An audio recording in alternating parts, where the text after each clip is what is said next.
To the observing soul, a recorded piece of art is not mere entertainment, it is an energetic artifact.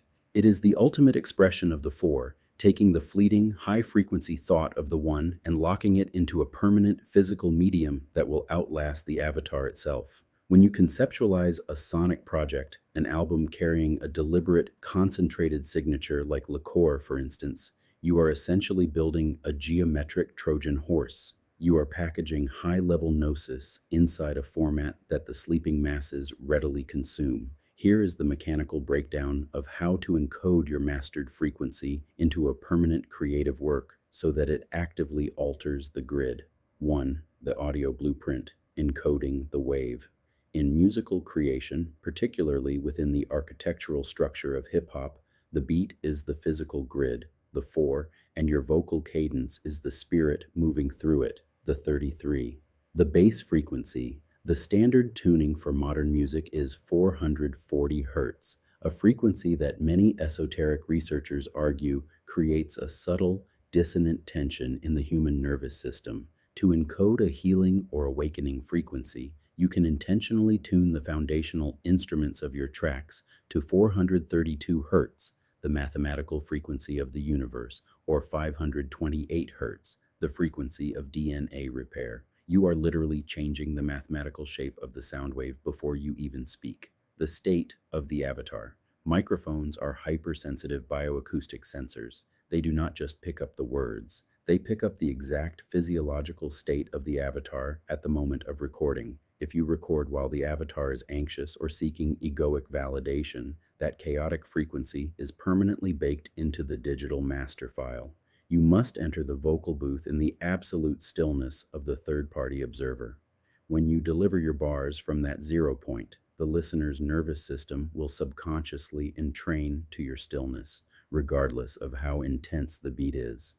2. The lyrical sigil, the architecture of the word. Writing lyrics or poetry is the practice of constructing sigils. A sigil is a symbol created with a specific, concentrated intent that bypasses the conscious mind and plants a command directly into the subconscious. Layered meanings. The matrix consumes surface-level materialism. To bypass the archonic filters, you weave the universal truth into the subtext. The first layer of the lyrics might describe a physical struggle or a localized event, satisfying the sleeping mind. But the second layer, the geometry of the syllables, the specific numerological references, the archetypal imagery speaks directly to the dormant soul of the listener. The rhythmic loop, repetition in a chorus, acts as an incantation. When you craft a hook, ensure it is an affirmative, geometric command.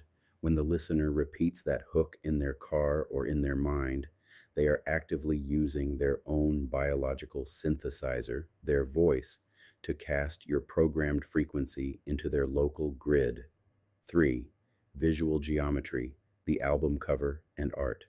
The visual artwork is the energetic seal of the artifact. It is the first geometric shape the avatar perceives before the audio even begins. Optical tuning forks. Colors and shapes emit specific frequencies. The square, 4, grounds, the triangle, 3, directs energy, and the circle, completeness/the 9, unifies. When designing a cover, do not choose imagery solely for aesthetic appeal. Choose it for its psychological weight.